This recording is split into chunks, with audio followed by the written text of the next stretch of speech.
Welcome back. In this third video, we will look at the safe working properties and physical properties of refrigerants. So in the previous two videos, we discussed about the classification of refrigerants and we talked about the thermodynamic properties of refrigerants. So in the third video, we will talk about the safe working properties and the physical properties of refrigerants. And in the last video, which is the fourth video, we will talk about how these refrigerants are designated. So let me share the screen.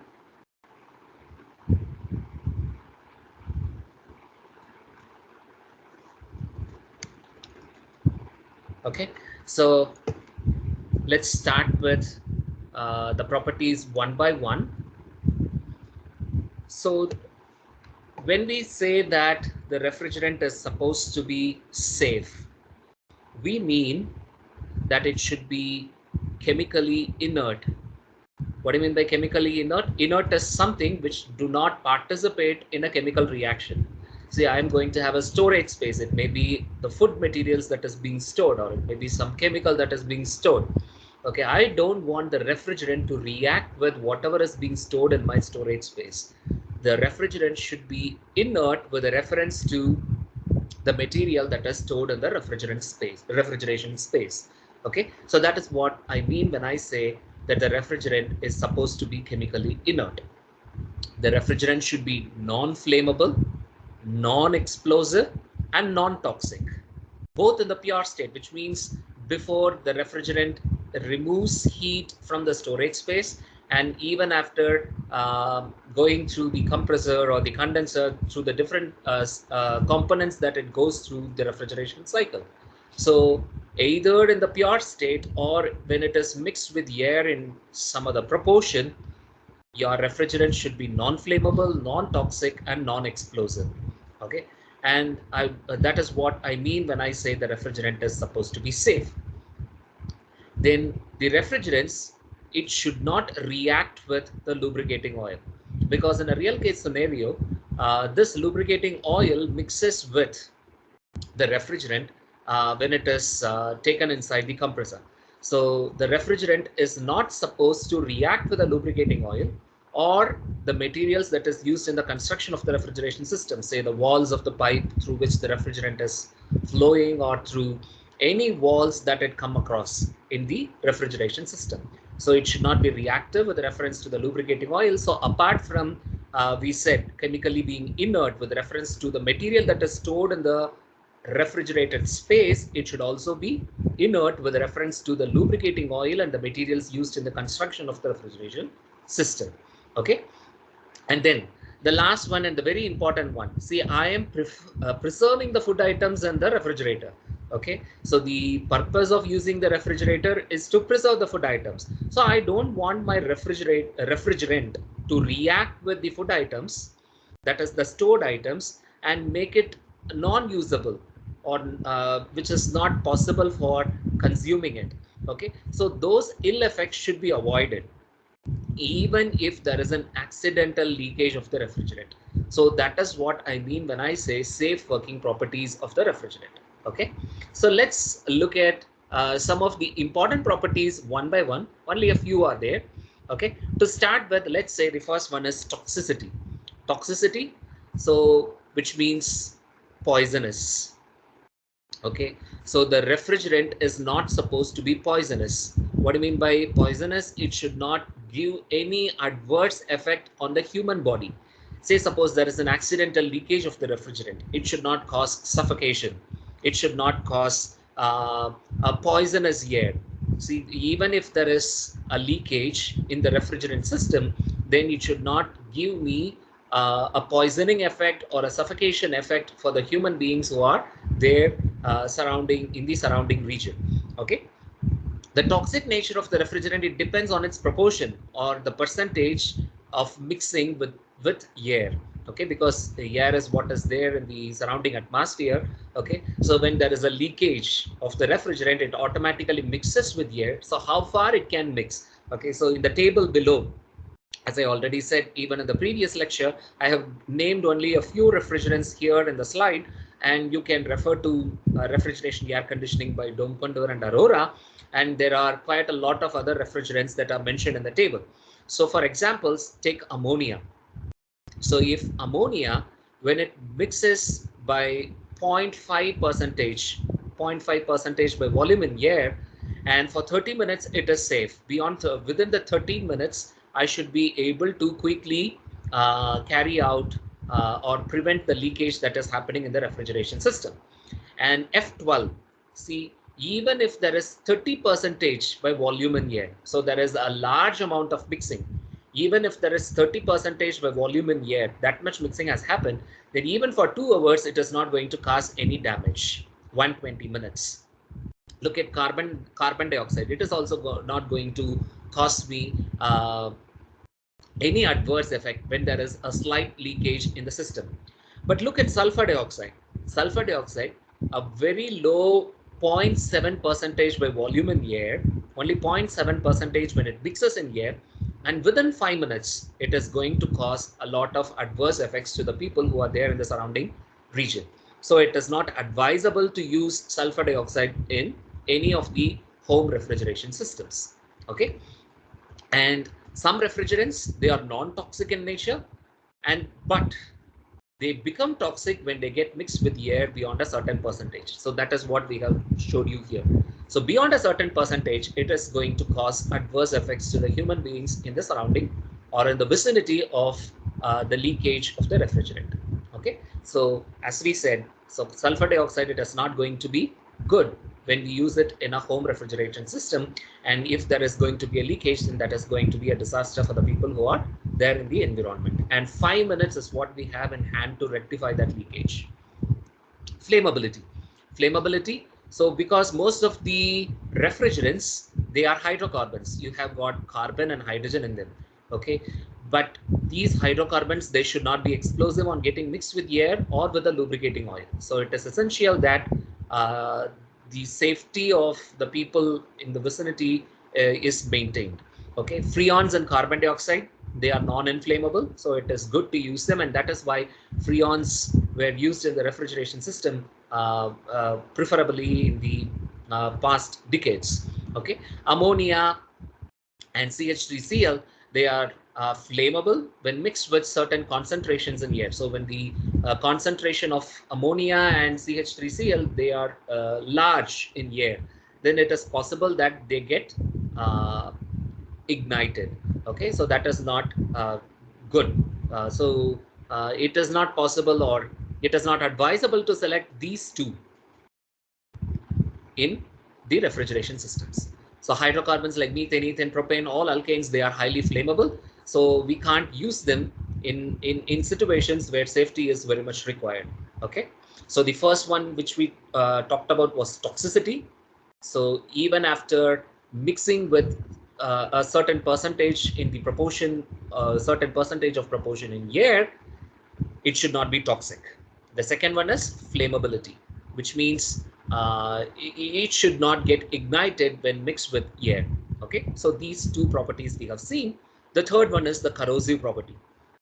Okay, so the refrigerant that I am using, it should be non-corrosive, or it should not be corrosive. Okay, it should be non-corrosive with the material used for the construction of the refrigerant, that is the walls of the pipe through which the refrigerant flows.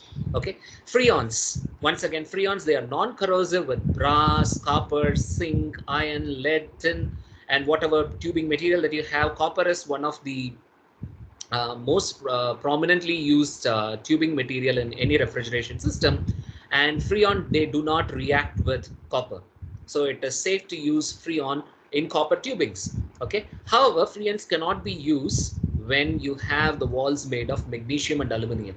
So there is a corrosion activity which happens when freon engages with magnesium and aluminum. Okay, and if you look at ammonia, ammonia is non-corrosive with iron and steel. So when you have the tubing made of iron and steel, ammonia can be used. And sulfur dioxide, it is non-corrosive with all metals, but there is a trick here. But it becomes corrosive with almost all the metals in the presence of water. So you should make sure that sulfur dioxide doesn't get mixed with water when it is used as a refrigerant in a particular refrigeration system. Okay, so we have seen toxicity, We have seen flammability, and the third one is the corrosive property. The fourth one is chemical stability. So chemical stability, which means the refrigerant, it is not supposed to decompose in the operating conditions.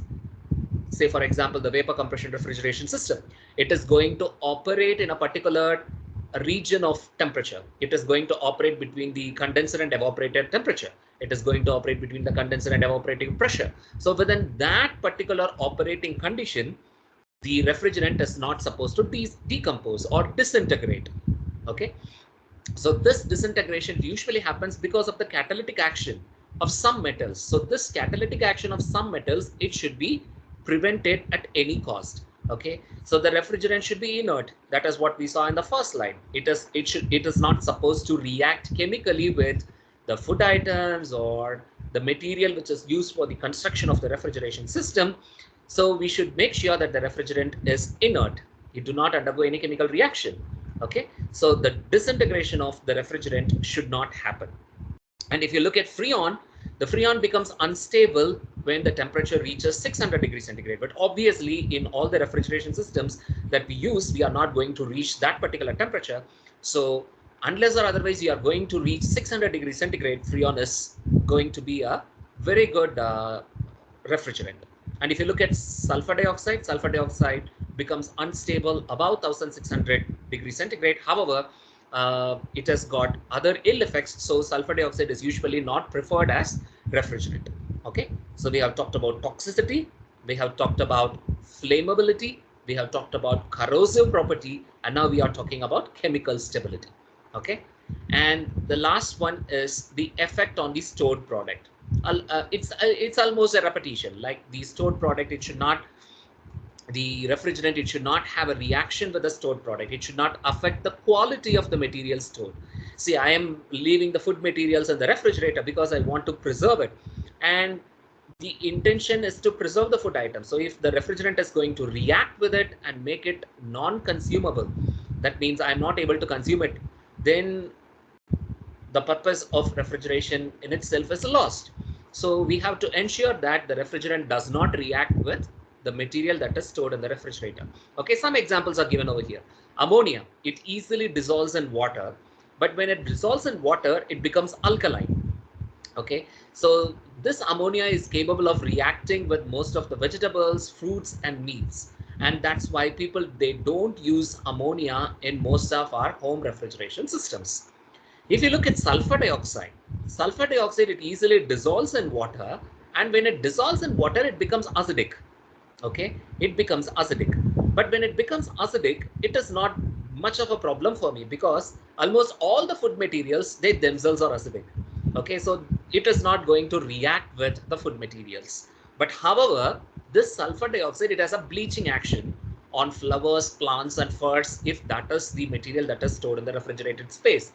A bleaching action is something which is capable of removing the color from the food item that is being stored. So obviously that is going to be a chemical reaction because of which there is a bleaching action. So when you are going to preserve flowers, plants, and furs, sulfur dioxide is not a good refrigerant. But when you look at freons and methyl chloride, whatsoever, whether it is a food item, whether it is a flower, whether it is a plant or fruit, there is no chemical reaction with the material that is stored when freons and methyl chloride are used as the refrigerant. So when it comes to safe working properties, I need to look at toxicity. My refrigerant should not be toxic. It should not be flammability, which means it should not be flammable. It should not be easily ignited when it mixes with air. The third one is, we talked about corrosive property. It should not corrode the material with which it comes into contact. The fourth one is chemical stability. That is, it should not disintegrate within the operating temperatures and pressure levels. And the fifth one and the last one is the effect on the stored product. So it should not have a chemical reaction with whatsoever material that is stored in the refrigerated space. So these are the safe working properties which needs to be considered while selecting a particular refrigerant. Okay, and the second part is the physical property. What are the physical properties that are to be looked into when we select a particular refrigerant? Okay, one particular thing is your specific volume. So the specific volume of the refrigerant is supposed to be low when it enters the compressor. So if the refrigerant has got a low specific volume at the suction of the compressor, it reduces the size of the compressor. If the specific volume at the suction of the compressor is going to be more, then you need to have a large size compressor, which is going to be expensive. It is going to occupy space. So obviously the cost of the refrigeration system increases. Okay. And whenever you have low specific volume, people go for reciprocating air compressors. And when you have high specific volume of the refrigerant, people prefer centrifugal compressors. Okay. And the second property which we will be looking at is the specific heat of the liquid and the vapor. The specific heat of liquid and vapor. That means the specific heat of the liquid refrigerant and the vapor refrigerant. So the specific heat of the liquid refrigerant is expected to be low, and the specific heat of the vapor refrigerant is expected to be high. So when you have low specific heat of the liquid refrigerant and high specific heat of the vapor refrigerant, that is preferable in a refrigeration system. So when you have these two conditions, that will obviously increase the refrigerating effect of the refrigerant, which means the refrigerant is capable of removing more amount of heat from the refrigerated space. Okay. And the third one is thermal conductivity. See, thermal conductivity, when you have high thermal conductivity, it is obvious you are obviously going to have a higher heat transfer rate. And this higher heat transfer rate is expected in the heat rejection and the heat extraction processes. Heat extraction takes place in the evaporator. Heat rejection takes place in the condenser. So you need to have a high thermal conductivity of the refrigerant. And so this, when you have a high thermal conductivity of the refrigerant, based on which it is possible to design the condenser and the evaporator. So when you have high thermal conductivity of the refrigerant, and based on this value, I will be able to design the evaporator and the condenser. Okay, in the heat transfer, we have you would have studied about the impact of the thermal conductivity area of heat transfer. So when thermal conductivity is huge, I can minimize the heat transfer area or the temperature difference. Okay, so that in that sense, when I have high thermal conductivity of the refrigerant, based on that, I will be able to design the evaporator and the condenser. Okay, and the last one is viscosity. Okay, so when I have low viscosity, which means the friction encountered by the fluid while flowing through the pipelines, when that is low, when the viscosity is low, when the resistance offered by the fluid to the flow of the fluid is low, then I'm going to have better heat transfer rate, and at the same time, this is going to reduce the friction, which reduces the irreversibility, and that is going to result in low pumping power as well.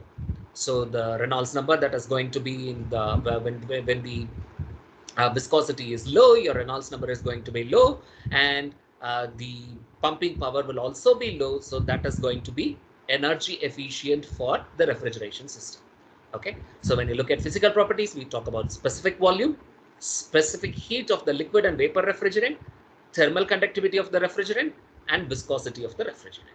Okay, so these two properties, thermodynamic, we have seen thermodynamic properties in the previous video, and in this video we have covered safe working properties and physical properties of the refrigerant, which are very important in selecting a particular refrigerant for a refrigeration system. So that brings us to the end of this third video on safe working properties and physical properties of refrigerants. Thank you.